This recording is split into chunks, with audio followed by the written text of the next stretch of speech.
Magandang araw, grade 6. Ngayon ay pag-aaralan natin ang appearance of homogeneous and heterogeneous mixture.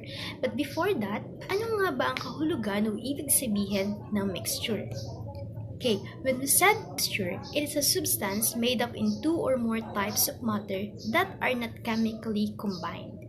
The result formed due to combination of substances does not lose its individuality, nor are they combined chemically. Okay, when we said mixture, ay sa Tagalog, tinatawag natin itong pinaghalo-halo. Ibig sabihin, ito ay pinaghalo-halong dalawang substances, di ba? Hindi naman natin mapaghalo ang isang bagay kung wala itong paghahalo, kung wala tayong paghahaluin, o kung wala tayong idadagdag dun sa isang substances.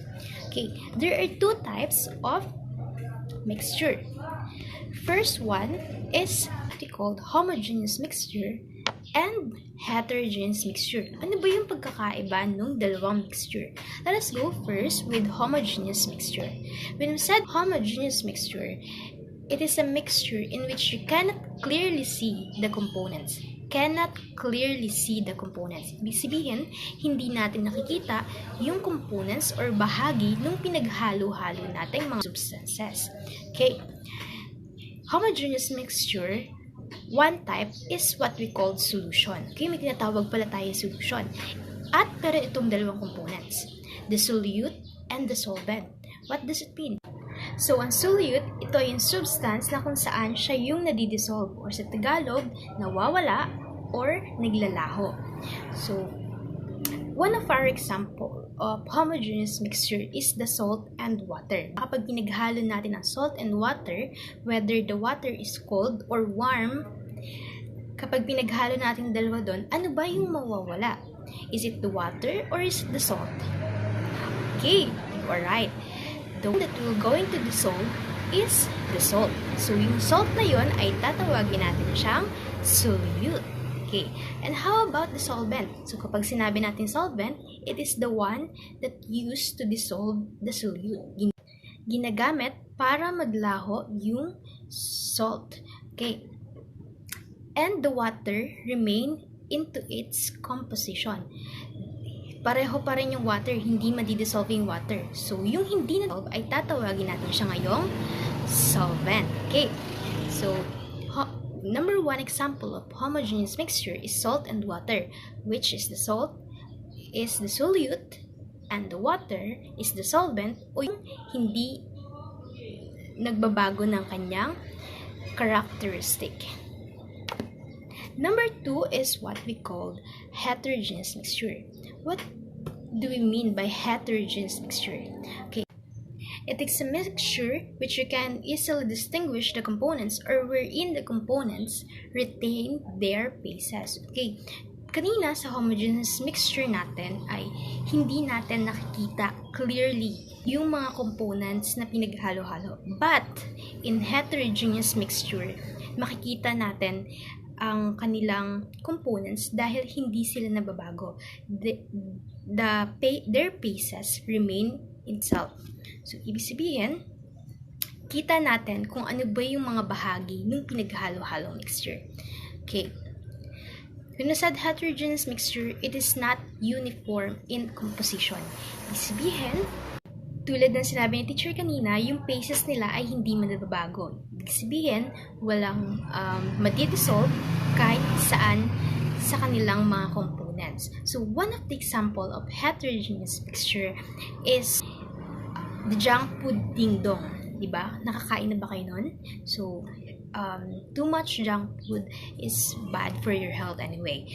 But, ding-dong is one of the example of heterogeneous mixture, which makikita natin doon clearly kung ano ba yung pinaghalo-halong mga junk foods. For example, sa ding-dong meron tayong nuts, green peas. So, kitang-kita natin kung ano yung mga pinaghalo-halo.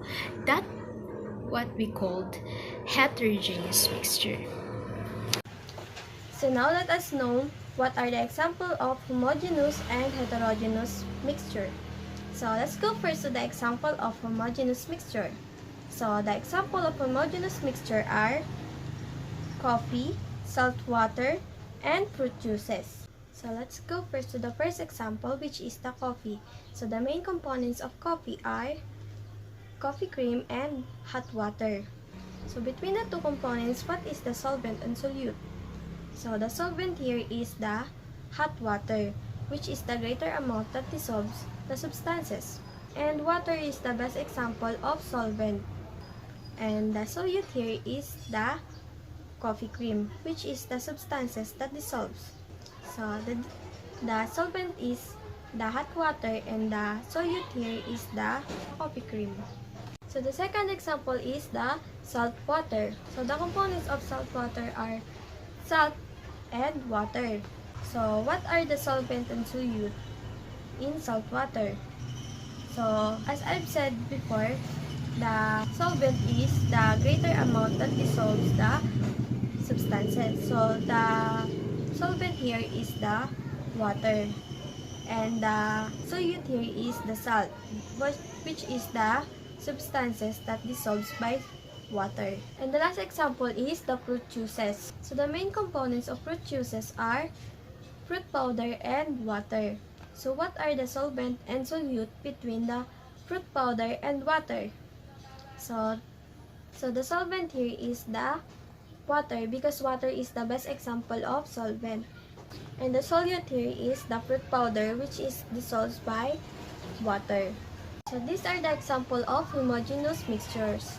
So always remember that homogeneous mixtures is the mixtures that we cannot clearly see the components. Now let's move to the examples of heterogeneous mixtures. So the examples of heterogeneous mixtures are sandwich, salad, and pizza. So let's go first to the examples, which is sandwich.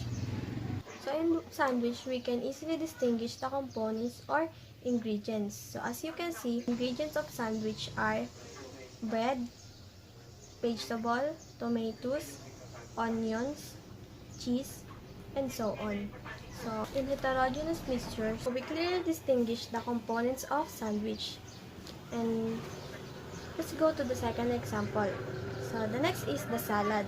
So salad has vegetables, onions, tomatoes, and so on. So we can also clearly distinguish the mixtures of components of salad. So the last example is the pizza. So pizza has pizza dough and it has toppings like hot dog or tomatoes and onions. So we can also clearly distinguish the mixtures of the components of pizza. So these are the examples of heterogeneous mixture. So always remember that in heterogeneous mixtures, we can easily distinguish the components.